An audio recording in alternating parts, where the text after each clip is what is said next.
Assalamualaikum warahmatullahi wabarakatuh. Halo guys, ketemu dengan saya di Umang Broadcast Channel. Ya, kalau yang ini ya wali kota yang solihah. Ya, kalau yang ini wali kota yang solihah. Pemirsa,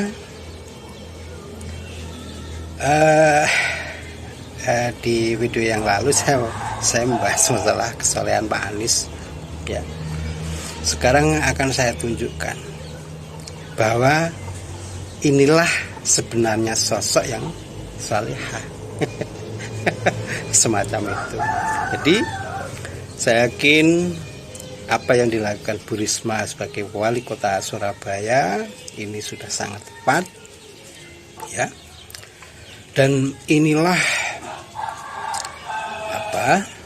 implementasi dari kesolehan seseorang itu.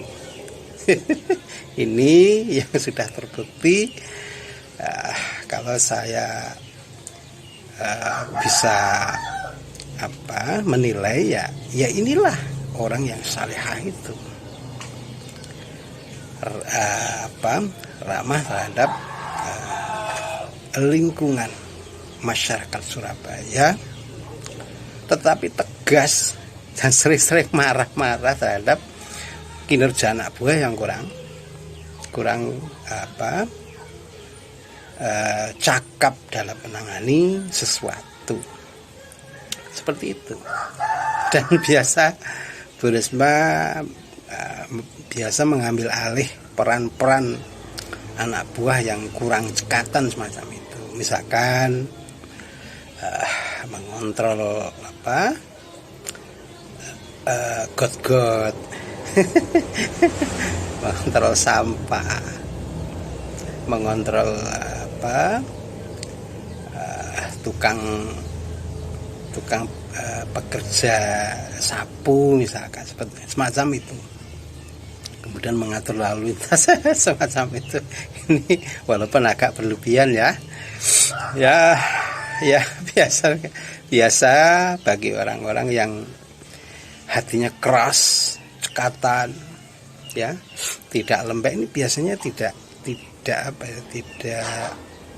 betah berlama-lama menunggu, ya. Akhirnya dikerjakannya sendiri semacam itu. Ya, inilah contoh baik, contoh perbuatan solihah ini semacam itu. Ini bukan digembar-gemborkan, ya. Kemudian banyak menanam pohon-pohon. Akhirnya udara Surabaya ini menjadi baik. Ya, kalau di Jakarta mengatakan Pak Anies adalah anak yang soleh, terus doanya dikabulkan, banjirnya di hari Minggu ini kan bukan solusi. Ya, kebetulan saja sudah diangkat, digembar-gembor seolah-olah itu perbuatannya Pak Anies. Padahal Pak Anies saya yakin nggak pernah berdoa semacam itu. Kalau oleh Allah banjir dijadikan di hari-hari libur, ini hanya ketepatan menurut saya. Ini menurut Allah semacam itu hanya ketepatan, itu sudah diaku-aku. Ini jelas tidak baik. Inilah contoh orang yang solehah semacam itu, ya Bu Risma ini. Ini mulai dari penunjukan walkotnya dulu, ya. Ya, kalau ditanya, ya tidak menggebu, dia hanya mengalir saja, hanya keinginan masyarakat bagaimana. Inilah contoh pemimpin yang solehah semacam ini. Saya yakin semacam ini. Inilah harusnya Bu Wali Kota Surabaya ini dapat dijadikan contoh untuk keseluruhan walkot atau pemimpin-pemimpin dunia. Terbukti toh, misalkan Bu Risma menjadi kota Surabaya menjadi juara di pokoknya di dunia ini banyak ya yang di itu Piagam Lee Kuan Yew itu di Turki dan lain-lain, pokoknya banyak ya penghargaan yang telah diterima walkot Surabaya ini. Inilah harusnya sebagai contoh, gak usah malu ya, karena semua demi kebaikan masyarakat ya. Saya yakin harusnya sampean tidak malu untuk belajar pada Bu Risma semacam itu.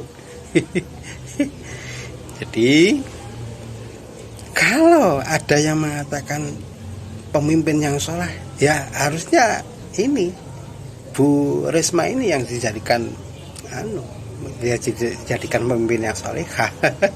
Tentunya inilah sosok pemimpin solehah menurut saya. Dia benar-benar menjadikan contoh ya. Dia menyadari bahwa Bu Risma adalah sosok pemimpin yang suatu saat nanti di akhirat akan dipertanyakan buah kepemimpinannya itu, tanggung jawab kepemimpinannya itu.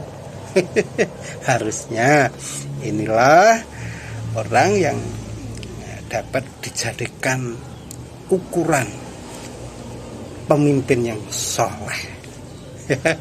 Yang semacam Bu Risma ini, pemimpin yang saleh. Itu menurut saya semacam itu, kesederhanaan ya, tidak sombong, tapi memang Bu Risma agak keras ya, suka marah-marah sama anak buah. Ini ya sebenarnya kurang baik, tapi memang kadang-kadang marah-marah atau ngomel-ngomel sama anak buah itu ya memang diharuskan semacam itu. Karena apa? Toh dari jabatannya dia kan anak buahnya. Kalau tidak benar dan kurang baik dalam kinerja, ya harusnya demikian, ini dimarahi. Tapi bukan dipecat ya, dimarahi. Kalau tidak keterlaluan jangan dipecat ya, dimarahi saja untuk melatih anak buah ini agar mempunyai etos kerja yang baik, disiplin dan jujur. Macam itulah. Inilah kriteria pemimpin yang menurut saya adalah yang solehah. Ya, kalau yang dicontohkan di Jakarta ini, saya rasa ini kan hanya memaksakan sesuatu karena sebagai pendukungnya. Ini alasan ini seolah-olah dianggap benar semacam itu. Padahal sebenarnya bisa saja Pak Anies melakukan hal itu kalau mau sedikit mengalah masalah ego, misalkan yang telah dijalankan Pak Ahok, misalkan normalisasi, kemudian dilanjutkan pengerukan bantaran, pelebaran bantaran dan pengerukan kedalaman sungai ini diteruskan. Saya yakin inilah solusi ya. Semua ini termasuk upaya dalam menanggulangi masalah banjir di Jakarta. Dukung ya. Terus Pak Anies juga introspeksi,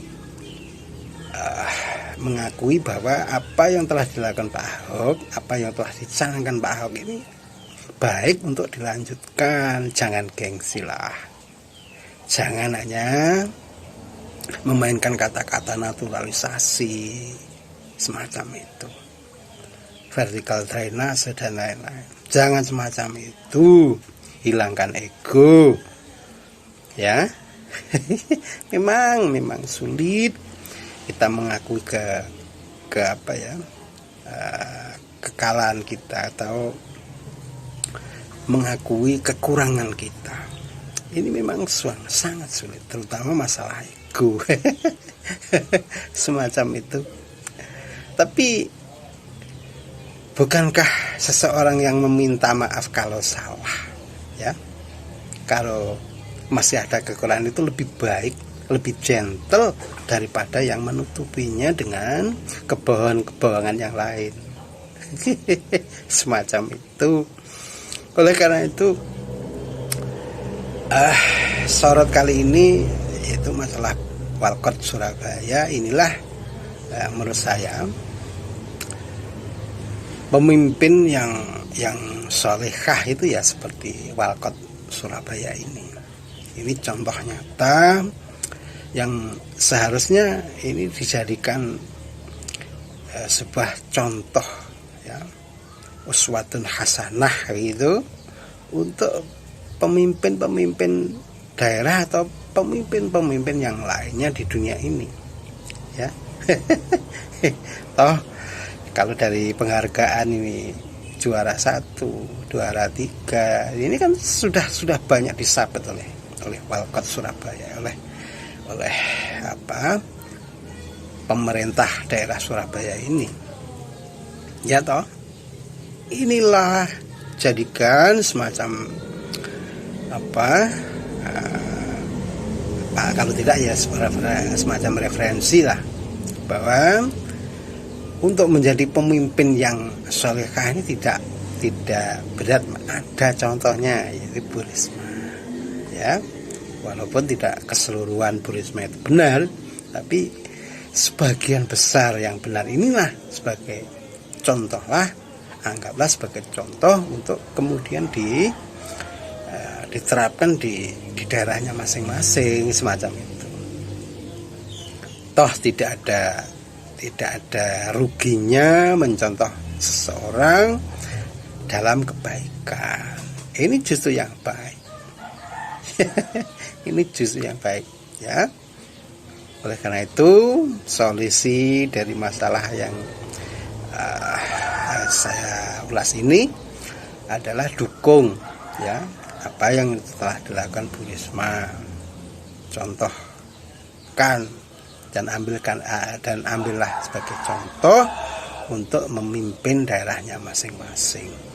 Saya yakin dengan keinginan, kejujuran, dan tekad untuk lebih maju, walaupun sampean tidak pintar-pintar amat, saya yakin daerah sampean dimanapun itu akan lebih maju. Saya yakin semuanya itu, karena yang tidak maju ini kalau keinginannya sebagai pemimpin itu hanya untuk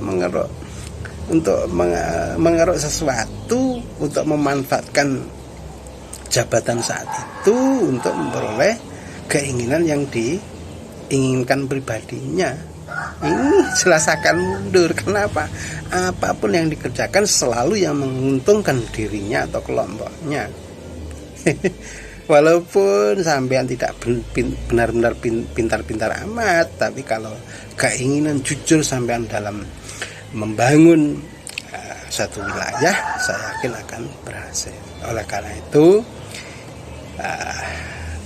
solusi dari permasalahan ini adalah ini,